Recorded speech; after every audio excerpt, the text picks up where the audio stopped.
No outono de 1941, a máquina de guerra alemã, alimentada pelos fortes recursos econômicos provenientes da ocupação de países por toda a Europa, estava determinada a atacar Moscou em seguida. O Exército Vermelho e os civis resistiram ferozmente, sofrendo enormes baixas. Sejam bem-vindos a mais um documentário do Abismo Consciente. Hoje vamos falar sobre o dia D e o desembarque na Normandia. Conforme os eventos se desenrolavam, a criação de uma frente na Europa Ocidental se tornava mais importante do que nunca. Era crucial dispersar as forças alemãs e enfraquecer seu poder econômico. No entanto, as forças aliadas ocidentais não puderam criar uma frente em grande escala até 1943. Com batalhas se estendendo do Pacífico à África até aquele momento da Segunda Guerra Mundial, simplesmente não era possível atacar e libertar a França ocupada pelos alemães.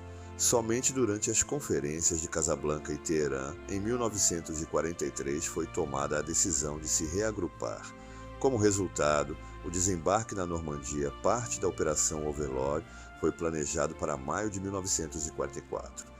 Os aliados já tinham experiência em operações semelhantes. A primeira tentativa de enviar tropas britânicas e canadenses para a Europa Ocidental foi em 1942, em Dieppe, na França. Foi uma batalha mal sucedida e custosa para os aliados, sendo uma das razões o fato de os tanques britânicos de apoio não conseguirem chegar a tempo. Alguns dos veículos não conseguiram alcançar a cidade francesa devido a estruturas de engenharia que bloqueavam o caminho e as condições desfavoráveis das estradas. O ataque de Dieppe, junto com outras ações militares, especialmente operações de desembarque, deu aos aliados a experiência que eles mais tarde usariam na Operação Overlord. A costa da Normandia era uma cabeça de ponte fortemente reforçada.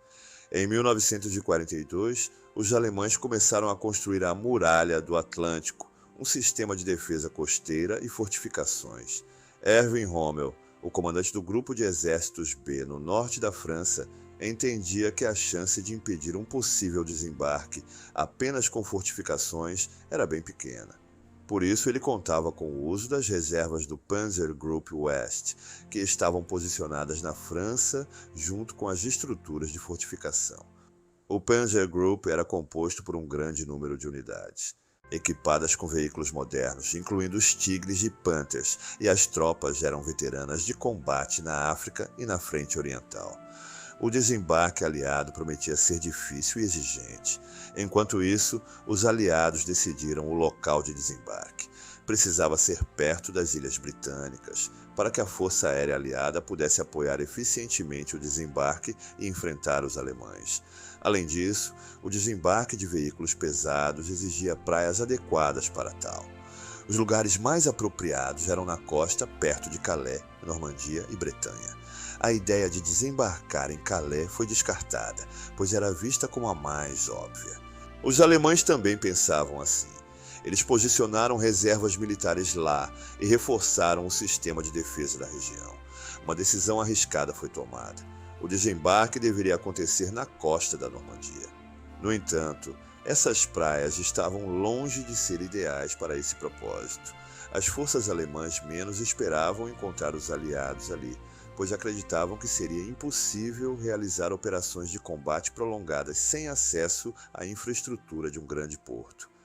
Para resolver esse problema, as forças aliadas desenvolveram portos artificiais Mulberry e um sistema de tubulação para fornecer combustível diretamente através do Canal da Mancha. Os tanques desempenharam um papel muito importante na operação. Eles dariam cobertura à infantaria e ajudariam no avanço. Mas como implantar veículos ao mesmo tempo que a infantaria? Como esses veículos pesados poderiam atravessar as praias e as estruturas de engenharia alemãs? Os tanques foram modificados com módulos adicionais para esse propósito. Os americanos inventaram os kits de travessia profunda para atravessar águas rasas. Cada buraco no casco e nas laterais da torre foi selado para ser à prova d'água, e as entradas de ar foram equipadas com dispositivos especiais. Suas partes superiores eram fáceis de remover, diminuindo o tempo necessário para deixar o tanque pronto para combate. Isso ajudou a aumentar consideravelmente a profundidade máxima de travessia. A modificação Duplex Drive foi ainda mais radical. convertendo um tanque em um veículo anfíbio. Uma estrutura de metal foi acoplada ao casco do tanque que sustentava uma tela de lona emborrachada dobrável. A tela era levantada com a ajuda de tubos de borracha cheios de ar comprimido, o que tornava o tanque flutuante, permitindo que ele se movesse com a ajuda de hélices. O tanque era lançado na água a partir do navio de desembarque, junto com a infantaria. Os britânicos decidiram focar em veículos que pudessem superar as estruturas de defesas de engenharia alemãs. Essa tarefa foi atribuída ao engenheiro militar Percy Hobart. Suas invenções foram chamadas de as engenhocas de Hobart. Uma das mais peculiares dessas engenhocas foi o Churchill Avre. Em vez do canhão padrão de 6 libras, esses veículos receberam um morteiro Petard de 290 mm, com um poder de fogo incrível. Outra das engenhocas de Hobart foi um Churchill modificado com um lança-chamas, chamado Churchill Crocodile. O lança-chamas foi instalado no lugar da metralhadora do casco, e o combustível era transportado em um reboque blindado com rodas.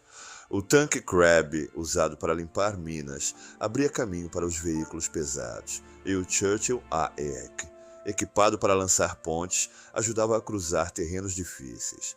Quase tudo estava pronto. No entanto, o clima também precisava ser considerado. Para um desembarque bem-sucedido, era necessário um bom nível de maré, pois as embarcações de desembarque poderiam ser danificadas pelas estruturas de defesa subaquáticas alemãs. Além disso, os britânicos queriam expandir a área de desembarque. Como resultado, a Operação Overlord foi adiada para junho de 1944. Foram definidas 3 zonas de desembarque britânicas, Gold Beach, Juno Beach e Sword Beach, além de 2 americanas, Utah Beach e Omaha Beach. O comando britânico designou uma unidade de tanque separada para cada zona. A 79ª Divisão Blindada de Hobart e suas engenhocas operavam em Gold Beach. Em 6 de junho de 1944, às 7h25, centenas de soldados do 1º Batalhão do Regimento de Hampshire ouviram a ordem: terra à vista! A tensão entre o pessoal era insuportável. Apertando suas armas com ansiedade, os soldados se aproximaram da costa nas embarcações de desembarque em meio ao vento forte, mas as forças alemãs estavam prontas para recebê-los com fogo pesado. Os britânicos sofreram pesadas baixas nos primeiros minutos de batalha. Os tanques Duplex Drive estavam desembarcando diretamente na praia por causa da tempestade. Assim que os veículos começaram a apoiar a infantaria, as defesas alemãs na zona de desembarque foram rapidamente penetradas. Os Sherman Crabs e outros tanques de engenharia abriram caminho pelos campos minados, e as forças britânicas começaram a avançar mais profundamente na França, ocupada pelos alemães. Os eventos mais tensos ocorreram em Omaha Beach. Os 70º, 41º, 70º, 43º e 70º, 45º batalhões de tanques deveriam dar suporte a essa zona. Dos 29 Sherman DDs do 70º, 41º Batalhão de Tanques, 27 afundaram enquanto tentavam alcançar a costa. O comandante do 70º, 43º Batalhão de Tanques decidiu desembarcar seus tanques do Duplex Drive diretamente na praia. Parte dos tanques do 70º, 45º Batalhão, junto com o comando, não conseguiu chegar à costa até as 10 horas do dia 7 de junho devido à tempestade e ao intenso fogo inimigo. Em alguns lugares, a situação das forças aliadas parecia muito grave. As tropas eram alvos fáceis na linha de costa aberta, o que resultou em perdas colossais. Somente em Omaha Beach, 4.000 homens foram mortos ou desapareceram em combate naquele dia. No entanto, os alemães não conseguiram posicionar suas reservas nem coordenar as ações das unidades separadas, o que favoreceu os aliados. Isso, junto com o trabalho dos tanques e o equipamento de engenharia, ajudou a retomar e expandir as zonas de desembarque e a manter a cabeça de ponte. Após o desembarque aliado, suas forças continuariam a libertar a França da ocupação alemã e romperiam as fronteiras ocidentais da Alemanha, apesar das pesadas perdas. Ao mesmo tempo, a Operação Bagration Uma massiva ofensiva do Exército Vermelho estava se desenvolvendo na frente oriental, liberando a SSR bielorrussa, a SSR lituana e parte da Polônia. A partir desse ponto, os aliados passaram a ter a vantagem e, como resultado, o fim da Segunda Guerra Mundial na Europa veio muito mais rápido. A Operação Overlord foi a maior operação de desembarque da história. As grandes e valentes contribuições do Reino Unido, dos Estados Unidos, do Canadá, da França, da Bélgica, dos Países Baixos, da Polônia e da Noruega desempenharam um papel crucial na vitória nas praias da Normandia. Gratidão por chegar até aqui. Deixa seu comentário sobre o que você achou do dia que definiu o final da Segunda Guerra Mundial. Se ainda não é inscrito, se inscreva para fazer parte desse projeto de expansão de conhecimento aqui no YouTube.